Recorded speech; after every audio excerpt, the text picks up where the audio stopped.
Ever heard of a heavy metal god trading leather pants for lace-up tunics and lutes? That's Ritchie Blackmore, and this is The Versed Masters of Music. I'm Dick Carlson. Welcome. Before we get going, here's a quick challenge for you.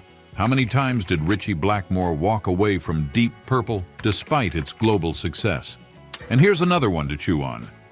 What surprising project did Ritchie Blackmore launch with his wife, Candace Night? Drop your guesses in the comments below. I'll reveal the answers as we go. Stay tuned, as today we'll dive into how one of rock's top guitarists built a career on skill, rebellion, and loud riffs before walking away to live like a medieval musician with a folk-singing queen by his side. But to truly understand Ritchie Blackmore, we have to start where it all began, because his early life holds the blueprint for every transformation that followed. Ritchie Blackmore was born Richard Hugh Blackmore on April 14, 1945 in the seaside town of Weston-super-Mare, England. His family didn't stay there long. When Ritchie was just 2, they relocated to Heston in Middlesex, closer to London. His father wasn't a musician, but he was strict and saw potential in his son. When Ritchie turned 11, he got his first guitar, but not as a toy. His father made one thing clear: if you're going to play it, you're going to learn it properly. That single push would end up shaping everything for him. By his teens, Ritchie was already hooked.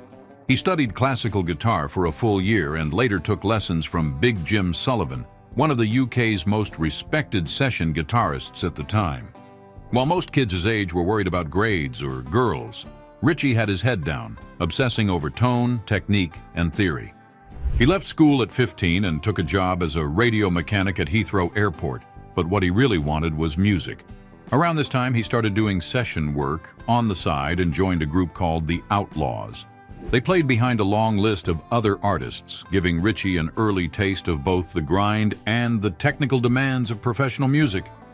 He wasn't a showman yet, but he was becoming a disciplined and razor-sharp player who could blend classical structure with raw rock power. Long before the world knew his name, Ritchie Blackmore was already building a reputation as someone who didn't just play guitar, but studied it like a language and spoke it fluently. During this period, Blackmore's personal life was also turbulent.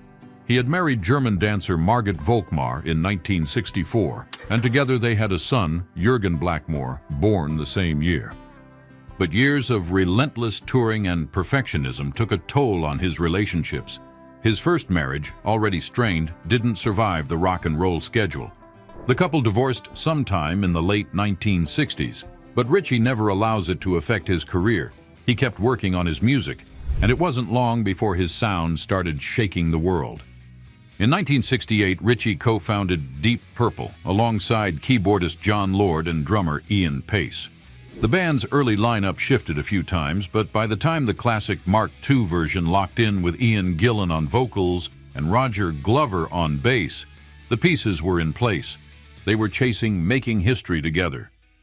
In 1970, Deep Purple in rock hit the shelves like a thunderclap, signaling a new kind of heavy music. Just 2 years later came Machine Head, an album that gave birth to tracks like Highway Star and, of course, Smoke on the Water. The latter, written after a casino fire they witnessed in Montreux, Switzerland, became one of the most recognized guitar riffs in history.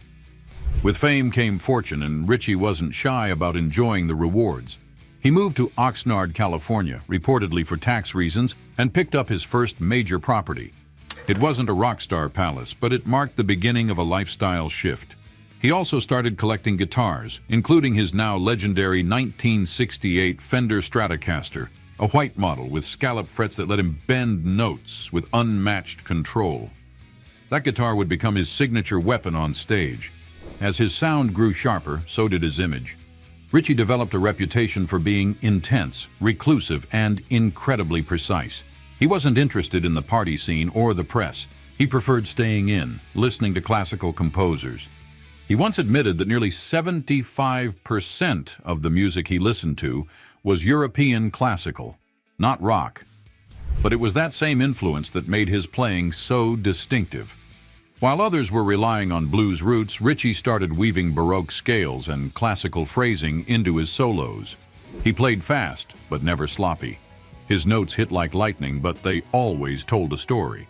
This wasn't flash for the sake of flash. It was musical architecture. Emotion, discipline, and fury all held together in perfect balance. By the mid-1970s, Ritchie Blackmore wasn't just a guitarist. He was a sound of force and one of the key architects of what we now call heavy metal. And yet, even at the height of global success, something in him was already pulling away from the spotlight. In 1975, after years of clashing with bandmates and feeling musically boxed in, Ritchie Blackmore made the bold decision to leave Deep Purple at the peak of their fame. But he didn't go quiet after that. In fact, he went electric in a whole new way. Within months, he launched his next chapter. It was Ritchie Blackmore's own band, Rainbow. It featured a young powerhouse vocalist named Ronnie James Dio, whose operatic voice paired perfectly with Blackmore's thunderous, melodic guitar lines. Their chemistry was undeniable. Rainbow's early albums hit hard. Rising in 1976 and Long Live Rock and Roll in 1978 are still considered cornerstones of hard rock and proto-metal.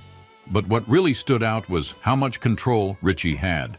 This was his project, his vision, and his sound. And the results paid off. Rainbow wasn't just a creative rebirth, it was a financial one too. The band gained massive traction in both the US and across Europe. Blackmore began earning on a different level, reportedly building the kind of wealth that would form the base of his later multi-million-dollar net worth. Behind the scenes, his lifestyle evolved with the scale of the project. He became known for traveling with custom-built amplifiers, private tech teams, and sound gear tailored to his exact preferences. Everything was engineered for precision and power. Still, he pressed forward, chasing something only he seemed to understand.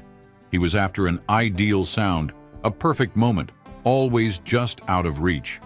He went back to Deep Purple, but the fire wasn't the same. In 1984, nearly a decade after walking away, Ritchie rejoined Deep Purple for a much-hyped reunion. The album Perfect Stranger marked a return to their signature sound, and for a time, it worked. Tours were packed, and fans were thrilled to see the original lineup back together. But the tension that had pushed him out the first time hadn't disappeared. If anything, it had deepened. Creative disagreements, control battles, and conflicting visions resurfaced quickly. Their final album together, The Battle Rages On, in 1993, was laced with behind-the-scenes frustration. By the end of that tour, Ritchie had enough. He quit for good, walking away mid-tour. This time, he wasn't just leaving a band, he was leaving the entire genre behind. In 1997, Ritchie Blackmore returned with a surprising new project. It was Blackmore's Night, a folk rock band formed with singer Candace Night, who later became his wife. He left behind electric guitars and rock stages for Renaissance fairs and castle concerts. And fans were surprised, but the shift worked. Over the next 25 years, Blackmore's Night released 11 studio albums, toured across Europe, and built a dedicated fan base in the folk and medieval music scene. Personally, he was changing too. He and Candace settled into a quieter life. For a time in the late 90s, they lived between Long Island and Connecticut, favoring woodsy private homes over the spotlight. Later, they acquired property in Europe where they could tour locally and live without fanfare. Their family grew. Ritchie became a father again, this time embracing it fully. He and Candace had 2 children, Autumn and Rory, and he built a lifestyle that revolved around peace, privacy, and old-world beauty. Just music, family, and a home filled with antique instruments and quiet laughter. It was a softer world than the one he came from, but it suited him, and in many ways, it revealed a side of Ritchie Blackmore the world had never really seen. After decades of defining the hard rock sound, Ritchie Blackmore found peace not in silence, but in simplicity. Since the late 1990s, his focus has remained on Blackmore's Night, the folk rock project he shares with his wife, Candace Night. But this isn't just a side act, it's his full creative world now. Instead of blistering solos and headbanging crowds, his days are now filled with Renaissance instruments like hurdy-gurdies, mandolas, lutes. While his fingers are as nimble as ever, the pace is deliberate, the setting intimate. He plays in small halls, castles, and countryside festivals across Europe, blending medieval melodies with modern touches. The man once defined by electric thunder now favors acoustic storytelling. Public appearances are rare. Ritchie now prefers long forest walks, medieval reenactments, and quiet dinners with family. He avoids cameras, red carpets, and industry events. He doesn't even need them. Still, his success never stopped growing. Through decades of royalties from Deep Purple, Rainbow, solo tours, and licensing deals, Ritchie Blackmore's estimated net worth sits between $16 to $25 million. He never flaunted it, but he didn't ignore it either. He owns multiple homes, including a Connecticut countryside property and another in Europe, likely nestled in the quiet stretches of Germany or nearby. These are not palatial rock star mansions. They're practical, secluded, and atmospheric, somewhere between comfort and old-world charm. And while he never showed off material wealth through sports cars or yachts, his collection of vintage guitars is legendary. His arsenal includes several customized Fender Stratocasters, especially his iconic white model with scalloped frets. It's an instrument that became an extension of his very identity. As of today, Ritchie Blackmore still records with Candace, occasionally tours under the Blackmore's Night banner, and keeps a quiet but consistent presence among fans. There's no social media push, no press junkets, just the music and the world he built around it. Yet despite stepping away from rock's spotlight, his legacy has only grown. Publications like Rolling Stone and Guitar World consistently place him among the top 20 guitarists of all time. He didn't just inspire players, he reshaped the very language of rock guitar. You can hear echoes of his style in virtuosos like Yngwie Malmsteen, Steve Vai, and Paul Gilbert, musicians who took his classical meets rock blueprint and ran wild with it. Blackmore didn't chase fame, he chased perfection, and in doing so he left behind a trail of riffs, melodies, and innovations that still ripple through every fretboard today. Today, Ritchie Blackmore lives a life far removed from the spotlight. He now lives in a quiet, almost castle-like existence with his wife Candace and their children. His world is filled with antique instruments, candlelight, and echoes of a time long past. And yet, no matter how far he's drifted from the mainstream, his presence remains unshakable. From the first explosive chord of Smoke on the Water to the soaring drama of Stargazer, Ritchie Blackmore's music still speaks to generations. The man who once bent sound to his will now simply lets it breathe. Which part of his journey did you find more shocking? Let me know your thoughts in the comments below. And stay tuned as the next music legend story is on its way. Don't miss it.